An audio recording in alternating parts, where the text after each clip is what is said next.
Hey folks, Windsor DIY here with another video, this time on my newly purchased Craftsman Series 2000 tool cabinet.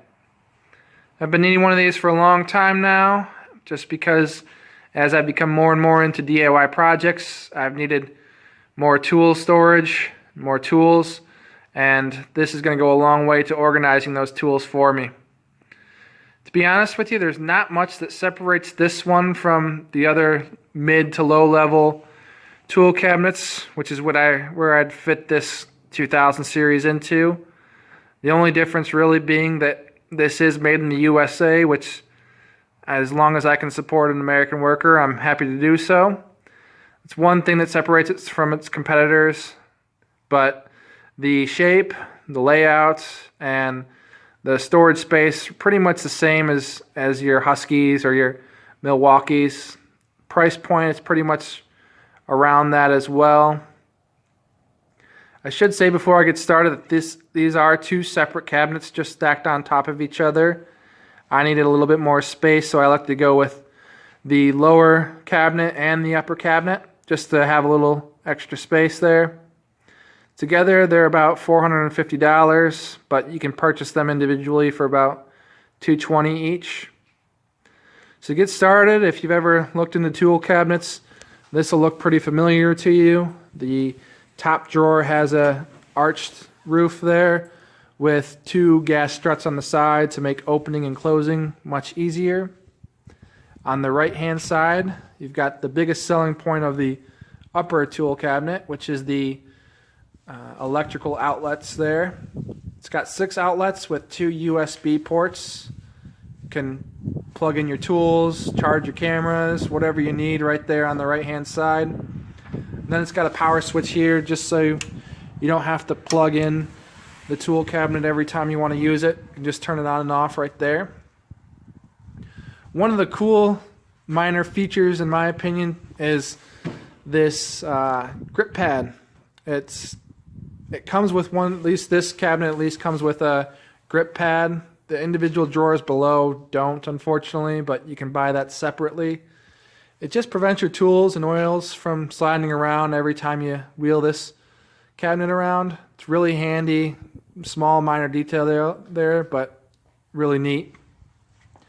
The last part about this cabinet is it's got a locking and unlocking tab there, which locks your cabinets below in case you're worried about security. If you want to lock the top arch cabinet, you can just use the lock. The lock doesn't lock the individual drawers, just that top one above. Because these are two separate cabinets, you will have 2 separate key sets that come with them, unfortunately. So for me, I just have to know which one's which. Going into the cabinets or drawers themselves, the top 2 are pretty shallow, good for holding things like small sockets, screwdrivers, small wrenches, things of that nature. These slides are pretty nice. They're ball bearing slides, only single slides on each drawer. Even the bigger ones below are single slides. They hold 100 pounds each, so you'll get that with most drawers from most competitors, unless you go to the higher tier ones. You'll want to lubricate these every year or so just to keep them from sticking, make them slide smoothly. Slide pretty smoothly for now. The one thing I've noticed is that it sticks a little bit until you get to about this point in the cabinet. Then it pops out pretty easily. They close really easily. They actually start to close by themselves once you get close enough to the cabinet. Once you get around about here, it starts to actually close itself, which is nice. Top 2 drawers on the upper one are the same size, pretty shallow. As you get down to the lower ones, it's got twice as much space as the uppers. There's the instructions there and warranty information. It comes with the upper one. Again, single slides on the side there. It's got a nice little handle profile. I like that. It's all metal. Pretty much everything on here is steel. This one, if you look from the side, has a handle so that you can lift it off of the lower cabinet. Weighs about 75 pounds. It's got a lot of side space here, so you can hang something with a magnet. I'll probably be buying a paper towel roll holder and installing it on the side there. Probably make another video on all the upgrades that I do to this, just because you can kind of customize it a little bit. It's also got the power cable here that you can plug in to power your power strip. That's really it for the top one. Biggest thing there is just that power strip. Each of the drawers again hold 100 pounds. They slide in and out nicely. The sliders are pretty nice, ball bearing. Downside, I guess, is that there's only not a lot of space for the upper one for storage.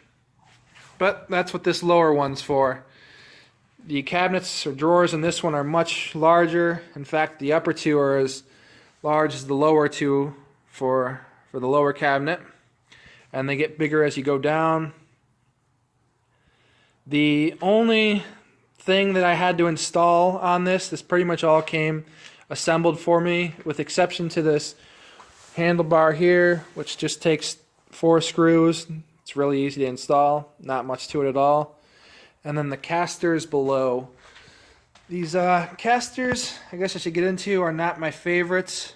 The ones on the right, the manufacturer supplies you with 2 swivel casters which lock, and they tell you to install it on the same side as the handlebar. But as you can see, it's got a locking mechanism on it, and it swivels, which is kind of nice for turning and moving it around. Although they're pretty heavy duty, they don't really turn very well. They're, in my opinion, a lower quality caster. They get stuck on little pebbles on the ground or cracks for me quite a bit.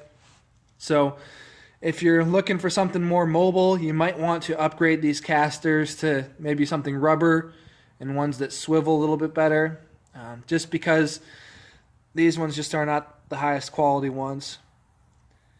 It's pretty easy to install these, so if you wanted to change them out for something much easier or much better, it'd be a pretty easy process. This key here, or this lock rather, locks all of the individual drawers below. One feature on this is that you can open multiple drawers at once. I know some cabinets prevent you from doing that. You have to open up one at a time, but with this one you can open up multiple at the same time. The lock locks all of them at once. So, and again, that lock is going to have a different key than the upper one, just because they are 2 separate cabinets. I like to go with the black one, but they do offer it in that Craftsman red color if you're more interested in that. Overall, I'm pretty happy with this. It's a good price. Made in the US, pretty high quality in my opinion. Other than maybe the casters, I don't really have too much gripes about it so far. I'll be installing my tools into this pretty soon and organizing them. I'll probably make some upgrades, which again, I'll maybe bring you guys along with those. But overall, it's a good low to mid-level tool cabinet and highly recommended. Thanks for watching.